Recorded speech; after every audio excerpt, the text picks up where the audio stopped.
Good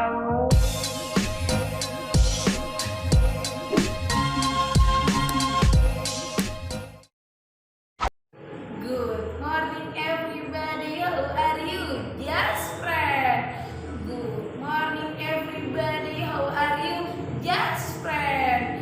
Good morning teacher, good morning my friend. Good morning everybody, how are you? Just friend. Assalamualaikum. Salam selamat dan sejahtera. Saling mendoakan di antara kita. Jawablah.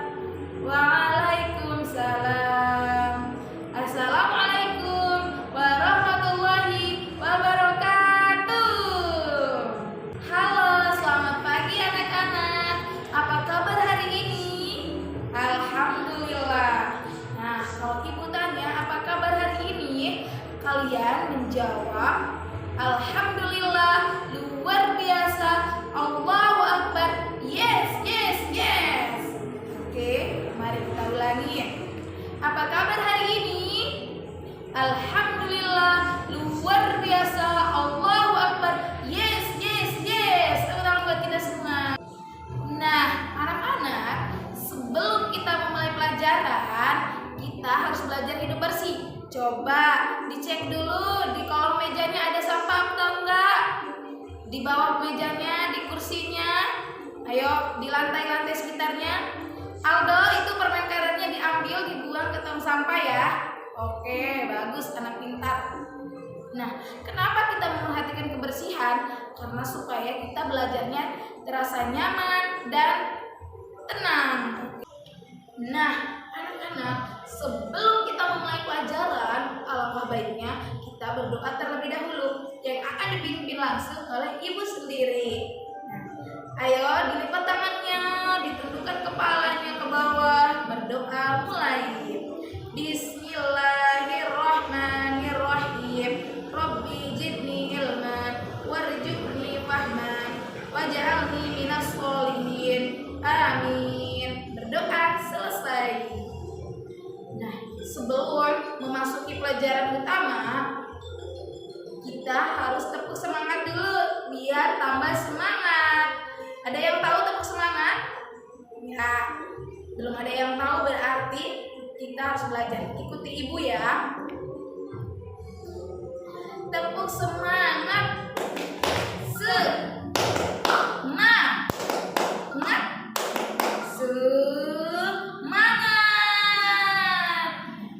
Ayo kita ulangi bareng-bareng. Tepuk semangat. Semangat. Semangat. Oke, buat kita semua. Nah, anak-anak, tujuan pembelajarannya adalah kalian diajar untuk mempelajari hidup rukun di berbagai macam perbedaan di sekolah, di keluarga maupun di dalam masyarakat, ya. Nah, anak-anak, hari ini kita belajar tentang apa? Ada yang tahu? Bener banget. Dari tujuan pembelajarannya kalian pasti sudah tahu dong. Kita belajar tentang apa? Aldo tahu? Nah, kita belajar tentang hidup rukun dalam perbedaan. Di sini ada yang tahu nggak hidup rukun dalam perbedaan itu gimana aja? Nah, hidup rukun dalam perbedaan itu seperti perbedaan jenis kelamin, perbedaan suku bangsa, perbedaan bahasa, ya, dan perbedaan agama, dan perbedaan tempat tinggal. Nah, anak-anak, kita lihat perbedaan yang pertama. Perbedaan yang pertama yaitu perbedaan jenis kelamin. Nah, di rumahnya si Andi ada ayah, ibu, kakek, nenek, kakak, adik, dan Andi. Nah, itu disebut dengan keluarga Pak Beni. Di rumahnya si Andi, ayahnya bernama Beni, kakeknya bernama Tomo, ibunya bernama Bu Suci, dan neneknya bernama Burina, kakaknya bernama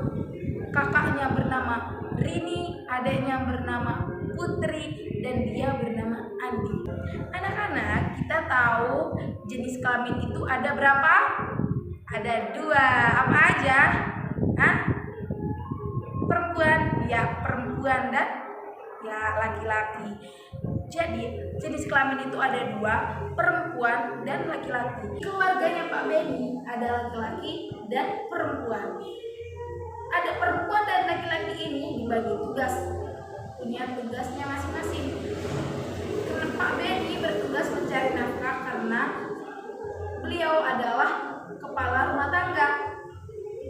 Bu Suci bertugas memasak karena beliau adalah wakil kepala rumah tangga. Nah, anak-anak, perempuan dan laki-laki itu cara berpakaiannya juga berbeda-beda. Ada yang tahu laki-laki pakai apa? Nah, bagus. Laki-laki memakai baju dan celana, sedangkan perempuan memakai rok dan baju. Tetapi zaman sekarang sudah banyak perempuan yang memakai celana. Nah, anak-anak, di dalam permainan juga berbeda-beda. Ada laki-laki bermainnya layang-layang, sedangkan perempuan bermainnya boneka-boneka. Tetapi zaman sekarang banyak laki-laki dan perempuan, banyak laki-laki yang bermain boneka-boneka dan banyak perempuan yang bermain layang-layang. Nah, anak-anak, yang kedua adalah perbedaan agama. Di negara Indonesia terdapat 6 agama. Yang pertama agama Islam, yang kedua agama Kristen, yang ketiga agama Katolik, dan yang keempat agama Hindu, yang kelima agama Buddha, dan yang keenam adalah agama Konghucu. Kita lihat yang pertama agama Islam. Agama Islam tempat ibadahnya di masjid, kitab sucinya Al-Quran, dan hari besarnya adalah hari raya Idul Fitri dan hari raya Idul Adha. Yang kedua ialah Kristen dan Katolik. Kristen dan Katolik ini tidak jauh berbeda, mereka sama. Tempat beribadahnya di gereja, kitab sucinya Injil, dan hari besarnya Paskah dan Natal. Yang keempat ialah agama Hindu. Agama Hindu ini tempat beribadahnya di pura, kitab sucinya Weda, dan hari besarnya adalah Nyepi dan Galungan. Yang kelima adalah agama Buddha. Beribadahnya di vihara atau candi Buddha, dan kitab sucinya adalah Tripitaka, dan hari besarnya adalah hari Waisak. Dan yang keenam adalah agama Konghucu. Konghucu ini tempat beribadahnya di kelenteng. Kitab sucinya itu adalah Wujing dan Sisu, dan hari besarnya adalah tahun baru Imlek. Bisa dipahami ya anak-anak? Oke. Yang ketiga adalah perbedaan suku bangsa. Nah, anak-anak, di Indonesia terdapat beragam macam suku bangsa. Ada suku Dayak, suku Jawa, suku Madura, suku Minangkabau, dan suku Sunda, dan sebagainya. Nah, walaupun sukunya berbeda-beda, tetapi tetap bertumpah darah satu, yaitu tanah air Indonesia. Seperti semboyan kita, yaitu Bhinneka Tunggal Ika. Berbeda-beda, tetapi kita tetap satu jua. Bisa dipahami anak-anak? Nah, anak-anak, walaupun kita berbeda-beda, tetapi kita tetap satu, yaitu bangsa Indonesia. Walaupun dia hitam, jenis kelaminnya berbeda sama saya, seperti Aldo dan Alin, berbeda agama. Alon agama Islam, Aldo agama Islam, sedangkan Alin agama Kristen. Aldo suka bermain layang-layang, Alin suka bermain boneka. Aldo ini rambutnya keriting, sedangkan Alin rambutnya lurus. Aldo berkulit putih, sedangkan Alin berkulit hitam. Nah, di situ kita lihat banyak sekali perbedaan, tetapi kita harus menegakkan toleransi karena kita adalah satu. berbeda-beda tetapi tetap satu jua. Bisa dipahami anak-anak? Oke, baik. Nah, selanjutnya yaitu contoh hidup rukun di rumah. Yang pertama, kegiatan pagi. Ketika kamu bangun pagi, pasti kamu akan berebutan kamar mandi sama saudara-saudara kamu. Bener gak? Bener banget kan? Jadi dari situ ibu sebagai wakil kepala keluarga akan membuat peraturan. Siapa yang bangun pagi terlebih dahulu harus segera mandi, dan yang lainnya harus mengerjakan tugas-tugasnya. Setelah itu baru bergantian mandinya. Oke, bisa dipahami? Di rumahnya harus kalau misal belum diterapkan seperti itu, harus diterapkan ya, supaya hidup kita tuh teratur, jadi tertib. Yang kedua, sarapan pagi. Sebelum sarapan harus berdoa terlebih dahulu, dan sebelum kita berdoa, kita harus membantu ibu kita untuk menyiapkan sarapan pagi. Oke. Nah, siapa di sini yang tidak pernah membantu ibunya untuk menyiapkan sarapan? Hayo, siapa? Ya, banyak ya. Jadi sekarang kalian sudah tahu pekerjaan kalian dan contoh hidup rukun di keluarga itu seperti apa. Habis dari sini pulang sekolah kalian harus menerapkan contoh hidup rukun ini ya. Nah, anak-anak, yang ketiga adalah berkumpul bersama. Nah, tempat berkumpul biasa di dalam rumah yaitu ruang tamu. Tempat berkumpulnya keluarga adalah ruang tamu. Jadi, kenapa harus berkumpul bersama? Karena supaya nanti di situ, di dalam perkumpulan itu, ayah atau ibu akan menanyakan kegiatan sekolah kita. Siapa anak-anak di sini yang sering ditanya kegiatan sekolahnya? Sekolahnya hari ini. Seperti itu. Siapa? Nah, semuanya ya. Oke, bagus. Berarti orang tua kalian itu sangat menyayangi kalian, peduli sama kalian. Jadi kalian harus semangat karena ada dukungan dari orang tua kalian. Oke. Nah, anak-anak, contoh yang kedua ialah hidup rukun di sekolah. Nah, kegiatan hidup rukun di sekolah yang pertama, piket kelas. Nah, anak-anak, ketika sudah dijadwalkan hari, tanggal buat kalian untuk piket, segerakanlah piket. Karena itu adalah contoh hidup rukun di sekolah.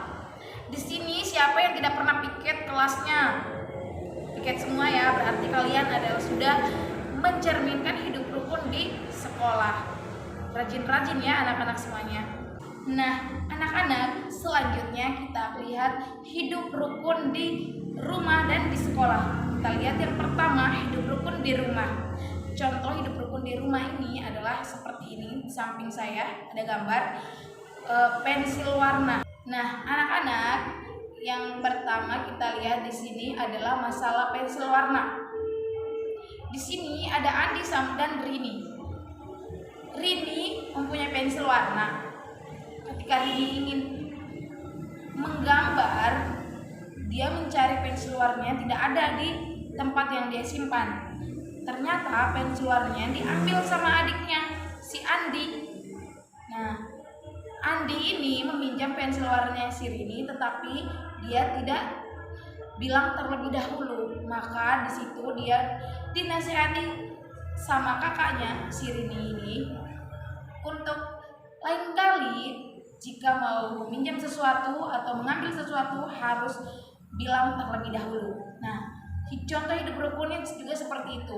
Ketika kita mau meminjam sesuatu atau mau mengambil sesuatu yang bukan hak kita, yang bukan milik kita, kita harus ngomong terlebih dahulu. Walaupun kita satu atap, satu rumah, ya anak-anak semuanya.